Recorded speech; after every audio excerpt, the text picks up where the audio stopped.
The Most Dangerous Game by Richard Connell. First published in 1924. Off there to the right somewhere is a large island, said Whitney. It's rather a mystery. What island is it? Rainsford asked. The old charts call it Ship Trap Island, Whitney replied. A suggestive name, isn't it? Sailors have a curious dread of the place. I don't know why, some superstition. Can't see it, Remarked Rainsford, trying to peer through the dank tropical night that was palpable as it pressed its thick warm blackness in upon the yacht. You've good eyes, said Whitney with a laugh. And I've seen you pick off a moose moving in the brown fall bush at 400 yards, but even you can't see 4 miles or so through a moonless Caribbean night. Not 4 yards, admitted Rainsford. Ugh, it's like moist black velvet here. It will be light enough in Rio, promised Whitney. We should make it in a few days. I hope the Jaguar guns have come from Purdy's. We should have some good hunting up the Amazon. Great sport hunting. The best sport in the world, agreed Rainsford. For a hunter, amended Whitney. Not for the Jaguar. Don't talk wrong. Just don't talk it, Whitney, said Rainsford. You're a big game hunter, not a philosopher. Who cares how a Jaguar feels? Perhaps the Jaguar does, observed Whitney. Bah, they've no understanding. Even so, I rather think they understand one thing, fear, the fear of pain and the fear of death. Nonsense, laughed Rainsford. This hot weather's making you soft, Whitney. Be a realist. The world is made up of 2 classes, the hunters and the hunties. Luckily you and I are hunters. Do you think we're past that damn island yet? I can't tell in the dark, you know. I hope so. Why? Asked Rainsford. Well, the place has a bit of a reputation, a bad one. Is it cannibals? Suggested Rainsford. Oh, hardly, oh boy. Even cannibals wouldn't deliver such a godforsaken place. But it's gotten into sailor law somehow. Didn't you notice that the crew's nerves seemed a bit jumpy today? They were a bit strange, now you mention it. Even Captain Nielsen. Yes, even that tough-minded old Swede who'd go up to the devil himself and ask him for a light at one. Those fishy blue eyes held a look I never saw there before. What we get out of him was, this place had an evil name amongst the ferrymen, sir. Then he said to me very gravely, all of a sudden, don't you feel anything? As if the air about me and him was actually poisonous or something. I don't know. Now, to be honest, old boy, you mustn't laugh when I tell you this one. I did feel something like a sudden chill back then. There was no breeze to see with as flat as a plate glass window. We were drawing near the island then, weren't we? What I felt was maybe some kind of mental chill. Sort of sudden dread, you know? Pure imagination, said Rainsford. One superstitious sailor contained the whole ship's company with his fear. Maybe, but sometimes I think sailors have an extra sense, you know? Some sort of intuition that tells them when they're in terrible danger, you know? Sometimes I think evil is a tangible thing with wavelengths. Maybe all physical yet, but, like sound and light waves have. An evil place can, so to speak, broadcast vibrations of evil, can't it? Can't it? Anyhow, I'm glad we're getting out of this damn zone. I think I'll turn in now, Rainsford. I'm feeling a little worse for wear. I'm not sleepy, Whitney, said Rainsford. I'm going to smoke another pipe up on the afterdeck. Okay, righto. Good night then, old boy. See you at breakfast. Righto. Good night, Whitney. There was no sound in the night as Rainsford sat there, but the muffled throb of the engine that drove the yacht swiftly through the darkness, and the swish and ripple of the wash of the propeller. Rainsford, reclining in a steamer chair, indolently puffed on his favourite briar. The sensual drowsiness of the night was upon him. It's so dark, he thought, that I could sleep without closing my eyes. The night would be my eyelids. And then an abrupt sound startled him. Off to the right he heard it, and his ears, expert in such matters, could not be mistaken. Again he heard the sound, and again, somewhere off in the blackness, someone had fired a gun 3 times. Rainsford sprang up and moved quickly to the rail, mystified. He strained his eyes in the direction from which the reports had come, but it was like trying to see through a blanket. He leapt upon the rail and balanced himself there to get greater elevation. His pipe, striking a rope, was not from his mouthful. He lunged for it. A short, hoarse cry came from his lips. "Ah!" as he realized he had reached too far and had lost his balance. The cry was pinched off short as the blood-warm waters of the Caribbean Sea doused over his head. "Ah!"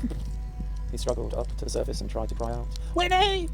But the wash from the speeding yacht slapped him in the face, and the salt water in his open mouth made him gag and strangle. Desperately, he struck out with strong strokes after the receding right of the yacht, but he stopped before he had swum, say, 50 feet. A certain sudden cool-headedness had come over him. It was not the first time he had been in a tight place. There was a chance that his cries could be heard by someone aboard the yacht, Whitney, but that chance was slender and grew more slender now as the yacht raced on. He wrestled himself out of his clothes and shouted with all his power, "Whitney!" The lights of the yacht became faint, and ever-vanishing fireflies. Then they were blotted out entirely by the night. Rainsford remembered the shots. They had come from the right, and doggedly he swam in that direction, swimming with slow, deliberate strokes, conserving his energy. For a seemingly endless time he fought the sea. He began to count his strokes. He could do possibly 100 more, and then Rainsford heard a sound. It came out of the darkness, a high screaming sound. The sound of an animal, perhaps, in an extremity of anguish.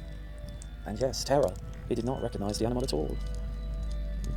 He did not try to anyway. With fresh vitality he swam towards that sound. He heard it again, then it was cut short by another noise. Crisp, staccato, pistol shot, muttered Rainsford, swimming on. 10 minutes of determined effort brought another sound to his ears. The most welcome he had ever heard, the muttering and growling of the sea breaking on a rocky shore. He was almost on the rocks before he saw them. On a night less calm, he would have been shattered against them, for sure. With his remaining strength, he dragged himself up from the swirling waters. Jagged crags appeared to jut up into the opaqueness. He forced himself upward, hand over hand. Gasping, his hands raw, he reached a flat place at the top. Dense jungle came down to the very edge of the cliffs. What perils that tangle of trees and underbush might hold for him did not concern Rainsford just then. All he knew was that he was safe, at last, from his enemy, the sea, and that utter weariness was upon him. He flung himself down at the jungle edge and tumbled headlong into the deepest sleep of his life. When he opened his eyes, he knew from the position of the sun that it was late in the afternoon. Sleep had given him new vigour. A sharp hunger was picking at him. He looked about him almost cheerfully. Where there are pistol shots, there are men. Where there are men, there is food. He fought, but what kind of men, he wondered, in so forbidden a place. An unbroken front of snarled and ragged jungle fringed the shore. He saw no sign of a trail through the closely knit web of weeds and trees. It was easier to go along the shore, and Rainsford floundered along by the water, not far from where he landed. He stopped. Some wounded thing, by the evidence. A large animal had thrashed about in the underbush. The jungle weeds were crushed down, and the moss was lacerated. One patch of weeds was stained crimson. Crimson. A small glittering object not far away caught Rainsford's eye, and he picked it up. It was an empty cartridge. A 22, He remarked. that's odd. It must have been a fairly large animal too. The hunter had his nerve with him to tackle it with a light gun. It's clearly that the brute put up a fight. I suppose the first 3 shots I heard were when the hunter flushed his quarry and wounded it. The last shot was when he trailed it here and finished it. He examined the ground closely and found what he had hoped to find, the print of hunting boots. They pointed along the cliff in the direction he had been going. Eagerly, he hurried along, now slipping on a rotten log or a loose stone, but making headway. Night was beginning to settle down on the little island. Bleak darkness was blacking out the sea and jungle when Rainsford sighted the lights. He came upon them as he turned a crook in the coastline, and his first thought was that he had come upon a village, for there were many lights. But as he forged along, he saw to his great astonishment that all the lights were in one enormous building, a lofty structure with pointed towers plunging upward into the gloom. His eyes made out the shadowy outlines of a palatial chateau. It was set on a high bluff, and on all 3 sides of it cliffs dived down to where the sea licked greedy lips in the shadows. I should say on 3 sides, not on all 3 sides, never mind. Mirage, thought Rainsford. But it was no mirage, he found, when he opened the tall spiked iron gate. The stone steps were real enough. The massive door was a leering gargoyle for a knocker. Yes, the massive door was real enough. Yet above it all hung an air of unreality. He lifted the knocker and it creaked up stiffly, as if it had never before been used. He let it fall, and it startled him with its booming loudness. Bang! He thought. He heard steps within. The door remained closed. Again, Rainsford lifted the heavy knocker and let it fall. The door opened as suddenly as if it were on a string, and Rainsford stood blinking in the river of glaring light that poured out. The first thing Rainsford's eyes discerned was the largest man Rainsford had ever seen, a gigantic creature, solidly made and black-bearded to the waist. In his hands, the man held a long-barreled revolver and was pointing it straight at Rainsford's heart. Out of the snarl of beard, 2 small beady eyes regarded Rainsford. Don't be alarmed, said Rainsford, With a smile which he hoped was disarming. I'm no robber, I fell off a yacht. My name is Sanger Rainsford of New York City. The menacing look in the eyes did not change, the revolver pointing as rigidly as if the giant were a statue. He gave no sign that he understood Rainsford's words, or that he had even heard him. Or then, he was dressed in uniform. A black uniform trimmed with grey. Astrakhan. I'm Sanger Rainsford of New York. Rainsford began again. I fell off a yacht and I'm hungry, man. The man's only answer was to raise, with his thumb, the hammer of his revolver. Then Rainsford saw the man's free hand go to his forehead in a military salute all of a sudden, and he saw him click his heels together and stand at attention. Another man now was coming down the broad marble stairs, an erect, slender man in evening clothes, or attire. He advanced to Rainsford and held out his hand. In a cultivated voice marked by a slight accent that gave it added precision and deliberateness, he said, It is a very great pleasure and honor to welcome Mr. Sanger Rainsford, the celebrated hunter, to my home. Automatically, Rainsford shook the man's hand. I've read your book about hunting snow leopards in Tibet, you see, explained the man. I am General Zaroff.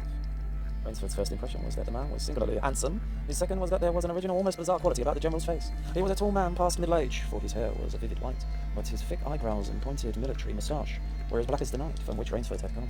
His eyes, too, were black and very bright, or dark bright, whatever that means. He had high cheekbones, a sharp-cut nose, a spare, dark face. The face of a man used to giving orders, the face of an aristocrat.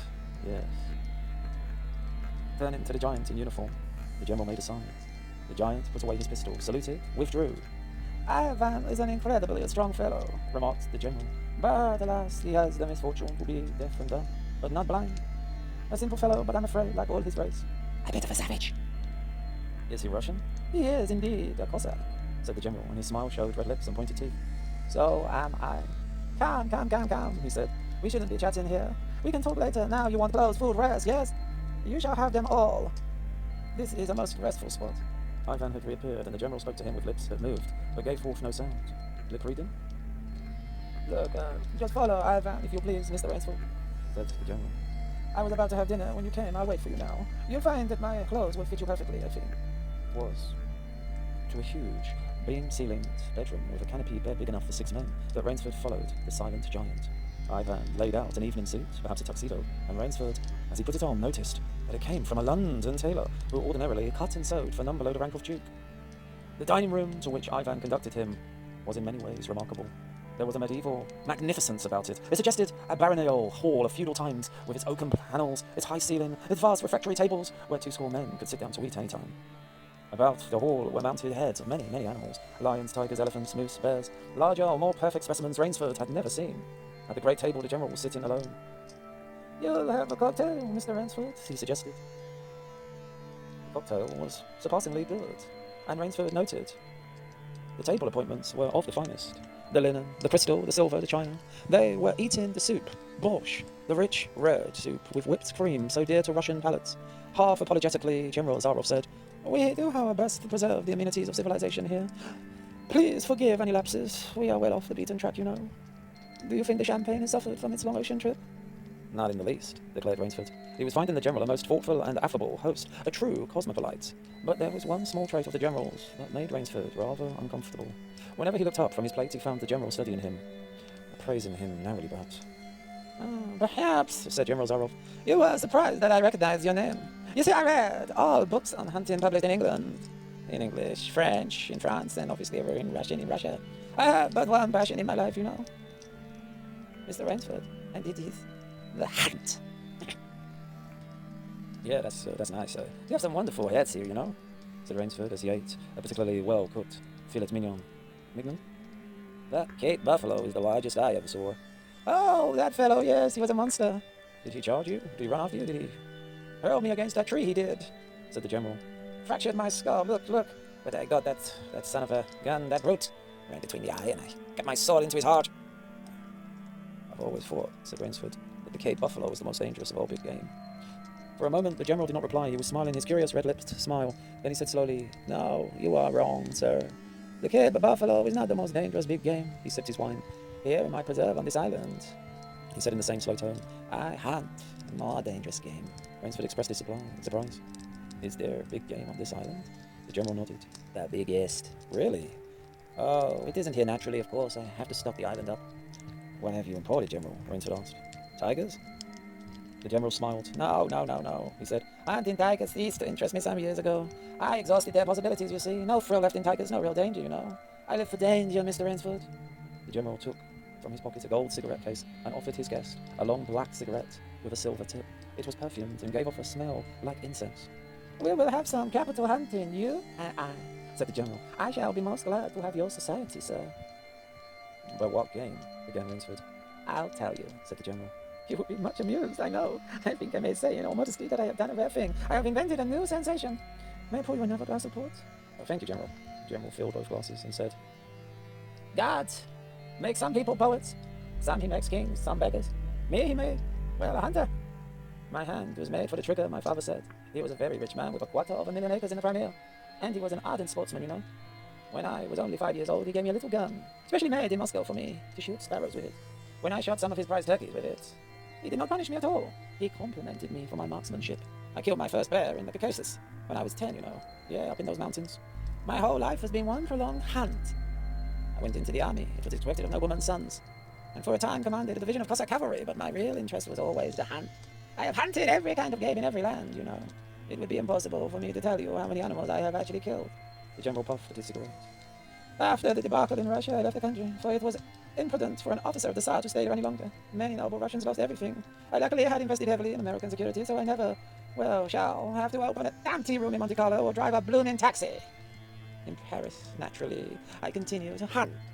Grizzlies in your Rockies, crocodiles in the Ganges, rhinoceroses in East Africa. It was in Africa, incidentally, that the cave buffalo hit me and laid me up for 6 or so months. As soon as I recovered, I started again for the Amazon to hunt jaguars, for I had heard that they were unusually cunning. They weren't, the Cossack sighed. They were no match at all for a hunter with his wits about him, and a rather high-powered rifle. I was bitterly disappointed. I was lying in my tent with a splitting headache one night, when a terrible thought pushed its way into my mind. Hunting was beginning to bore me, and hunting, remember, had been my life. I have heard that in America, businessmen often go to pieces when they give up the business that has been their life. Is that so? Yes, that's so, said Rainsford. The general smiled. I had no wish to go to pieces, he said. I must do something. Now, mine is an analytical mind, Mr. Rainsford. Doubtless, that is why I enjoy the problems or challenges of the chase. No doubt, General Zara. So, continued the general, I asked myself, why the hunt no longer fascinated me. You are much younger than I am, Mr. Ransford, and have not hunted as much. But you perhaps can guess the answer. What was it? Simply this, my boy. Hunting had ceased to be what you call a sporting proposition anymore. It had become too easy. I always got my quarry, always. There is no greater bore than perfection, you'd agree. The general lit a fresh cigarette. No animal had a chance with me anymore. That is no boast. I'm not being big-headed. It's just purely mathematically certain. It is just a logical certainty. The animal had nothing but his legs and his instinct to protect himself. Instinct is no match for reason, logic, rationale, and cool-headedness, of course. When I thought of this, it was a tragic moment for me, I can tell you, son. Rainsford leaned across the table, absorbed in what his host was saying. So, it came to me as an inspiration what I must do. The general went on. And that was? The general smiled. And that was, God damn it, the quiet smile of one who has faced an obstacle and surmounted it with success. I had to invent a new animal to hunt, of course, he said. A new animal? You're joking. Not at all, said the general. I never joke about hunting.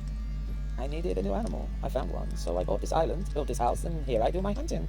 The island is perfect for my purposes and very private. There are jungles with a maze of traits in them, hills, swamps, valleys. But the animal, General Zara. Oh, said the general. It supplies me with the most exciting hunting in the world. No other hunting compares with it for an instant. Every day I hunt and I never grow bored now, for I have a quarry with which I can match my wits. Rainsford's bewilderment showed in his face. I wanted the ideal animal to hunt, Explained the general. So I said to myself, what are the attributes of an ideal quarry? And the answer was, of course, it must have courage, cunning, and above all, it must be able to reason. But no animal can reason, goddammit, objected Rainsford. My dear fellow, said the general, there is one that can. But you can't mean. You can't mean. Oh my god. And why the hell not? I can't believe you're serious, General Zaroff. This is a grisly joke. Why should I not be serious? I am speaking of hunting, remember? Hunting, great. Oh my god. Hunting. Great guns, General Zaroff. What you speak of is murder. Murder. The general laughed. With entire good nature. He regarded Rainsford quizzically. I refuse to believe that so modern and civilized a young man as you seem to be harbors romantic ideas about the value of human life. Surely your experience is in a war. Do not make me condone or support cold-blooded murder, finished Rainsford stiffly. Laughter shook the general. How extraordinarily droll you are, he said. One does not expect nowadays to find a young man of the educated class, even in America, with such a naive and, if I may say so, mid-Victorian point of view, so liberal. It's like finding a snuff box in one of your limousines. Well, doubtless you had Puritan ancestors. So many Americans appear to have had. I'll wager you'll forget and soon forget your notions when you go hunting with me. You've a genuine new friend in store. Yes, I have. Yes, I have this little thrill for you, Mr. Ransford. Thank you. I'm a hunter, not a murderer. Dear me, boo-hoo, said the general, quite unruffled. Again, that unpleasant word beginning with M and ending with R. But I think I can show you that your scruples, in quotations, are quite ill-founded. Yes? Life is for the strong, Mr. Ransford, to be lived by the strong, and if needs be, taken by the strong. The weak of the world were put here to give the strong pleasure, sadistic or otherwise, and I am one of the strong. And what are you? Why should I not use my gift? If I wish to hunt, why should I not? I hunt the scum of the earth. Sailors from tramp ships, lascars, blacks, Chinese, whites, mongrels, strays, transients. A thoroughbred horse or hound is worth much more than a score of these. But they are men, said Rainsford hotly. Precisely, said the general. That is why I use them. It gives me pleasure. They can reason after a fashion, so they are dangerous. What a little challenge I make myself. But where do you get them? The General's left eyelid fluttered down in a wing. "This island is called Ship Trap, yes?" he answered. "Sometimes an angry god of the high seas sends them to me. Sometimes, when Providence is not so kind, I help Providence a bit. Come to the window with me." Rainsford went to the window and looked out towards the sea.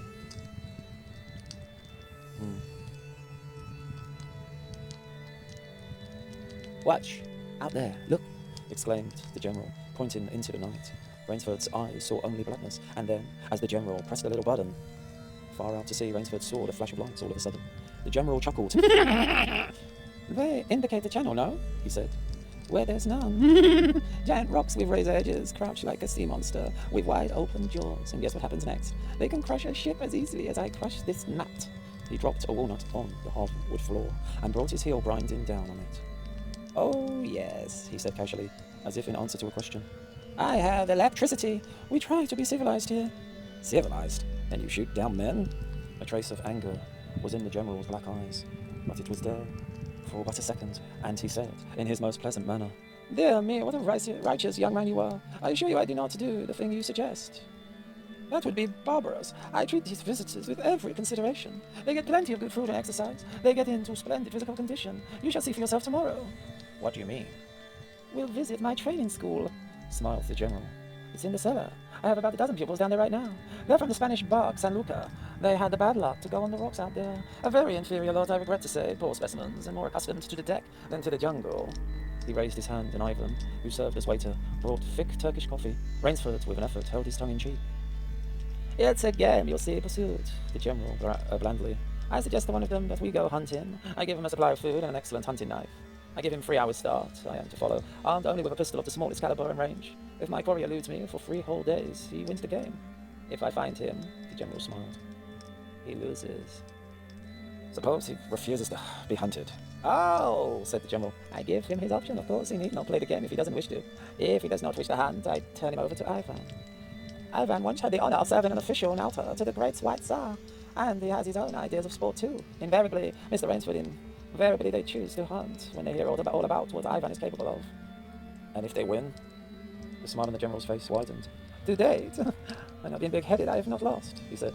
Then he added hastily, "I don't wish you to think me a braggart, Mr. Rainsford. Many of them afford only the most elementary sort of problem. Occasionally I strike a tartar. One almost did beat me. I eventually had to use the dogs, though." "The dogs?" "This way, please, I'll show you."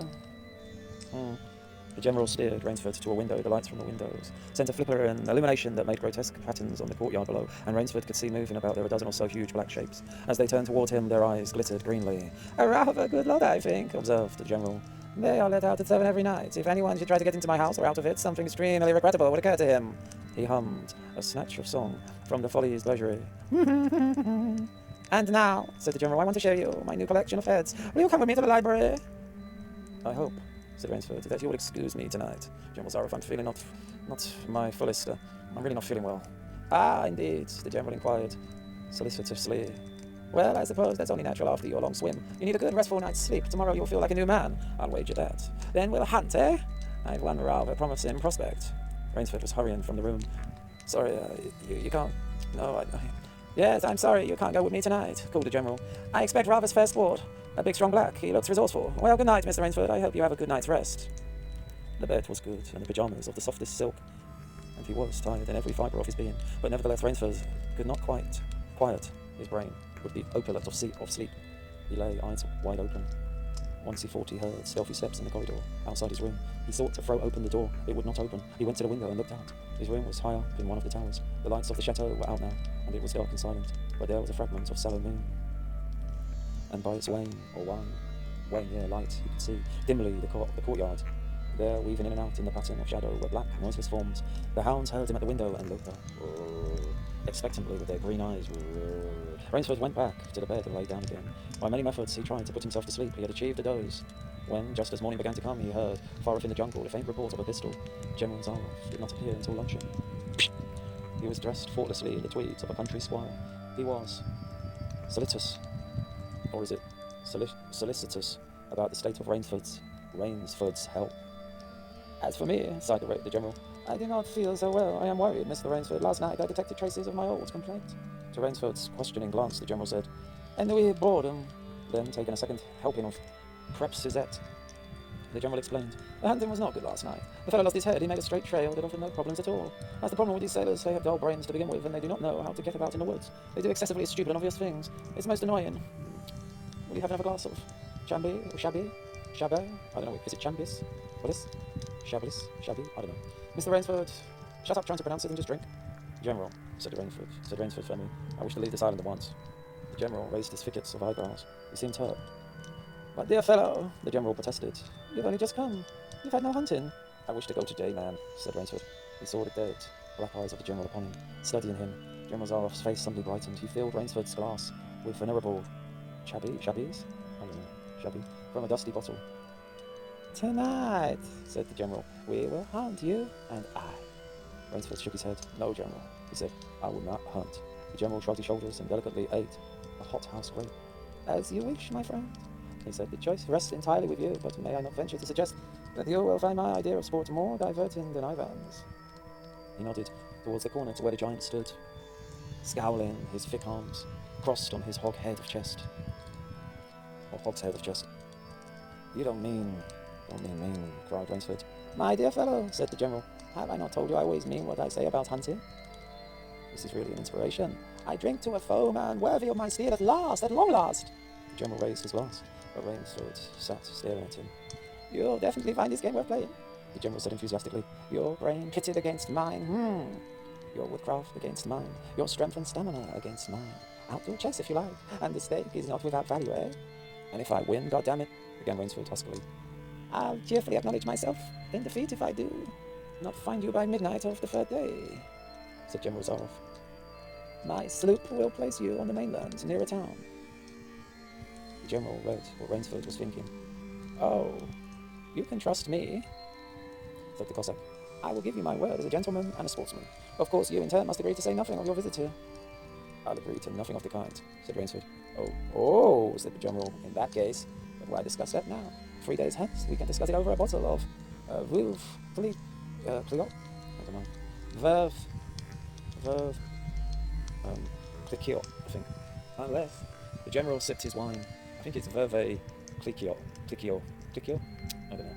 Veuve Clicquot, something like that. Anyway, then a business-like air animated him. Ivan, he said to Rainsford.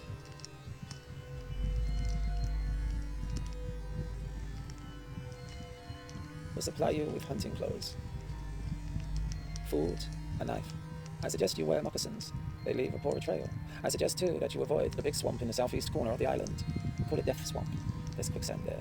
One foolish fellow tried it. The deplorable part of it was that Lazarus followed him. You can imagine my feelings, Mr. Rainsford. I love Lazarus. He was the finest hound in my pack. Well, I must beg you to excuse me now. I always take a siesta after lunch. You'll hardly have time for a nap. I fear you'll want to start, no doubt. I shall not follow till dusk. Hunting at night is so much more exciting than by day, don't you think? Au revoir, Mr. Rainsford. Au revoir.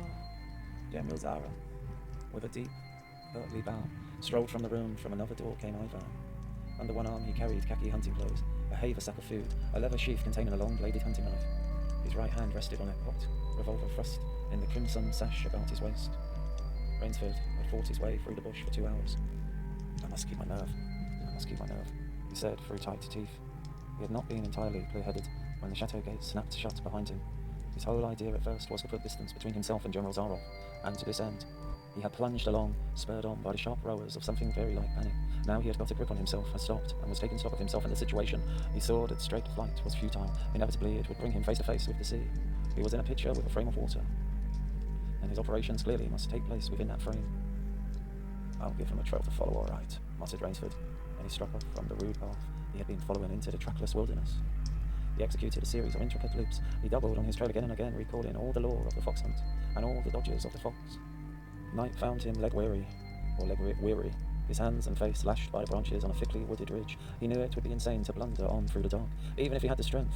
His need for rest was imperative, and he thought, I have played the fox, now I must play the cat of the fable. A big tree with a thick trunk and outspread branches was nearby, and taking care to leave not the slightest mark. Yes. He climbed up into the crotch, and stretching out on one of the broad limbs after a fashion rest brought him new confidence, and almost a feeling of security. Even so zealous a hunter as General Zaroff could not trace him there. He told himself. Only the devil himself could follow that complicated trail through the jungle after dark. But perhaps the general was a devil. An apprehensive night crawled slowly by like a wounded snake, and sleep did not visit Rainsford, although the silence of a dead world was on the jungle. Toward morning, when a dingy grey was varnishing the sky, the cry of some startled bird focused Rainsford's attention in that direction. Something was coming through the bush, coming slowly, carefully, coming by the same winding way Rainsford had come. He flattened himself down on the limb, and through a screen of leaves almost as thick as tapestry he watched. That which was approaching was a man. It was General Zaroff. He made his way along with his eyes fixed in utmost concentration on the ground before him. He paused, almost beneath the tree, dropped to his knees, and studied the ground. Rainsford's impulse was to hurl himself down like a panther, but he saw that the general's right hand held something metallic, a small automatic pistol. The hunter shook his head several times, as if he were puzzled. Then he straightened up and took from his case one of his black cigarettes. Its pungent, incense-like smoke floated up to Rainsford's nostrils. Rainsford held his breath. The general's eyes had left the ground and were travelling inch by inch up the tree. Rainsford froze there, every muscle tensed for a spring. But the sharp eyes of the hunter stopped before they reached the limb where Rainsford lay. A smile spread over his brown face. Very deliberately he blew a smoke ring into the air. Then he turned his back on the tree and walked carelessly away, back along the trail he had gone. The swish of the underbush against his hunting boots grew fainter and fainter. The pent-up air burst hotly from Rainsford's lungs. His first thought made him feel sick and numb. The general could follow a trail through the woods at night. He could follow an extremely difficult trail. He must have uncanny powers. Only by the merest chance had the Cossack failed to see his quarry. Rainsford's second thought was even more terrible. It sent a shudder of cold horror through his whole being. Why had the general smiled? Why had he turned back? Rainsford didn't really want to believe what his reason told him was true, but the truth was as evident as the sun that had now pushed through the morning mists. The general was playing with him. The general was saving him for another day's sport. The Cossack was the cat. He was the mouse. Then it was that Rainsford knew the full meaning of terror. I will not lose my nerve, I will not. He slid down from the tree and struck off again into the woods. His face was set, and he forced the machinery of his mind to function. 300 yards from his hiding place, he stopped, where a huge dead tree leaned precariously on a smaller living one. Throwing off his sack of food, Rainsford took his knife from his sheath, and began to work with all his energy. The job was finished at last, and he threw himself down behind a fallen log a few hundred feet away. He did not have to wait long. The cat was coming again to play with the mouse. Following the trail with the sureness of a bloodhound came General Zaroff. Nothing escaped those searching black eyes. No crushed blade of grass, no bent twig, no mark, no matter how faint, in the moist. So intent was the Cossack on his stalking, that he was upon the thing Rainsford had made before he saw it. His foot touched the protruding broth. Is it broth? Broth? That was the trigger. Even as he touched it, the general sensed his danger and leapt back with the agility of an ape. But he was not quite quick enough. The dead tree, delicately adjusted to rest on the cut living one, crushed down and struck the general a glancing blow on the shoulder as it fell. But for his alertness, he must have been smashed beneath. He staggered, but he did not fall, nor did he drop his revolver. He stood there, rubbing his injured shoulder, and Rainsford, with fear again gripping his heart, heard the general's mocking laugh ring through the jungle. Rainsford, called the general, if you are within sound of my voice, as I suppose you are, let me congratulate you. Not many men know how to make a Malay man-catcher. Luckily for me, I, too, have hunted in Malacca. You are proving interesting, Mr. Rainsford. I am going now to have my wound dressed. It's only a slight one, but I shall be back. Yes, I shall be back. And the general, nursing his bruised shoulder, had gone. Rainsford took up his flight again. It was flight now, a desperate, hopeless flight. It carried him on for some hours. Thus came then darkness, and still he pressed on. The ground grew softer under his moccasins. The vegetation grew ranker, denser. Insects bit him savagely. Then, as he stepped forward, his foot sank into the ooze. He tried to wrench it back, but the muck sucked viciously at his foot, as if it were a giant leech. With a violent effort, he tore his feet loose. He knew where he was now. Death swamp and its quicksand. His hands were tight closed, as if his nerve was something tangible that someone in the darkness was trying to tear from his grip. The softness of the earth had given him an idea. He stepped back from the quicksand a dozen feet or so, and like some huge prehistoric beaver, he began to dig. Rainsford had dug himself in France, when a second's delay meant death. That had been a placid pastime compared to his digging now. The pit grew deeper when it was above his shoulders. He climbed out, and from some hard saplings cut stakes and sharpened them to a fine point. These stakes he planted in the bottom of the pit, with the points sticking up. With flying fingers he wove a rough carpet of weeds and branches, and with it he covered the mouth of the pit. Then, wet with sweat and aching with tiredness, he crouched behind the stump of a lightning-charred tree. He knew his pursuer was coming. He heard the padding sound of feet on the soft earth, and the night breeze brought in the perfume of the general's cigarette. It seemed to Rainsford that the General was coming with unusual swiftness. He was not feeling his way along foot by foot. Rainsford, crouching there, could not see the General, nor could see the pit. He lived a year in a minute. Then he felt an impulse to cry aloud with joy, for he heard the sharp crackle of the breaking branches as the cover of the pit gave way. He heard the sharp scream of pain as the pointed stakes found their mark. He leapt up from his place of concealment. Then he cowered back. 3 feet from the pit a man was standing with an electric torch in his hand. "You've done well, Rainsford," the voice of the General called. "Your Burmese tiger pit has claimed one of my best dogs." "Again you score, I think, Mr. Rainsford. I'll see what you can do against my whole pack." "I'm going home for a rest now, thank you, for a most amusing evening." At daybreak, Rainsford, lying near the swamp, was awakened by a sound that made him know that he had new things to learn about fear. It was a distant sound, faint and wavering, but he knew it. It was the baying of a pack of hounds. Rainsford knew he could do one of 2 things. He could stay where he was and wait. That was suicide. He could flee. That was postponing the inevitable. For a moment he stood there thinking. An idea that held a wild chance came to him, and tightening his belt he headed away from the swamp. The baying of the hounds drew nearer, then still nearer, nearer, ever nearer. On a ridge, Rainsford climbed a tree, down a watercourse, not a quarter of a mile away. Not a quarter of a mile away now. He could see the bush moving. Straining his eyes, he saw the lean figure again of General Zaroff. Just ahead of him, Rainsford made out another figure whose wide shoulders surged through the tall jungle weeds. It was, the giant Ivan, and he seemed pulled forward by some unseen force. Rainsford knew that Ivan must be holding the pack on a leash. They would be on him any minute now. His mind worked frantically. He thought of a native trick he had learned in Uganda. He slid down the tree. He caught hold of a springy young sapling, and to it he fastened his hunting knife, with the blade pointing down the trail. With a bit of wild grapevine, he tied back the sapling. Then he ran for his life. The hounds raised their voices as they hit the fresh scent. Rainsford knew now how an animal at bay feels. He had to stop to get his breath. The baying of the hounds stopped abruptly, and Rainsford's heart stopped too. They must have reached the knife. He shinned excitedly up a tree and looked back. His pursuers had stopped, but the hope that was in Rainsford's brain when he climbed died, for he saw in the shallow valley that General Zaroff was still on his feet.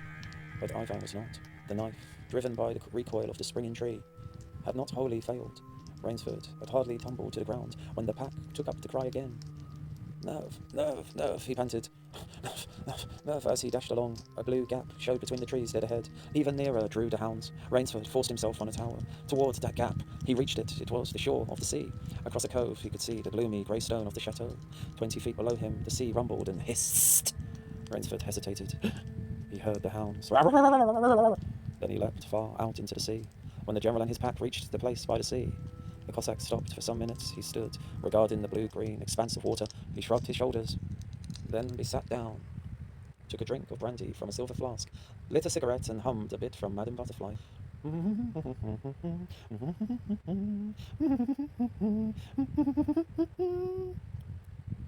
General Zaroff had an exceedingly good dinner in his great panelled dining hall that evening.